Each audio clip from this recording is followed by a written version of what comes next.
রহস্য আসলে কিছুই না, এটা রহস্য সকলের ভালোবাসা, সকলের অনুপ্রেরণা যে দিদি আপনি কাজ করছেন আরও ভালো কাজ করবেন। যখন এই কথাটা বারবার কানে আসে পৌঁছায় তখন আসলে নিজের মধ্যে কনফিডেন্স লেভেলটা বেড়ে যায়, আর কনফিডেন্স থেকেই মনে হয় যে আসলে সৌন্দর্য বেড়ে যায়। আর আমার কাছে মনে হয় যে মেয়েরা না মা হওয়ার পর অনেক সুন্দর হয়ে যায়। এটা আমার কেমন জানি মনে হয় যে মায়ের একটা যে সৌন্দর্য থাকে, যেটা সন্তানের সাথে অ্যাটাচমেন্ট থাকে, একদম মাইন্ড ফ্রেশ। সো এটা সৌন্দর্য আসলেই সুন্দর।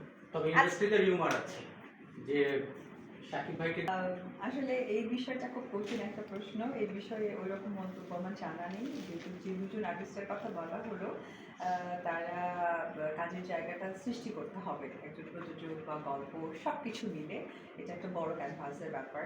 সো এই বিষয়ে ওইরকম কোনো বক্তব্য আমার নেই, তবে এইটুকু বক্তব্য আছে যে আমরা যেহেতু শিল্পী, আমাদের কাছে একটা দায়বদ্ধতা কাজ করে। যারা আমার ফ্যান ফলোয়ার বা যারা আমার কাছের মানুষ, আমাদের শুভাকাঙ্ক্ষী আমাদেরকে আছেন, তাদের জন্য আসলে আমার মনে হয় যে আমাদের সেই দায়িত্বটা বেড়ে যায়।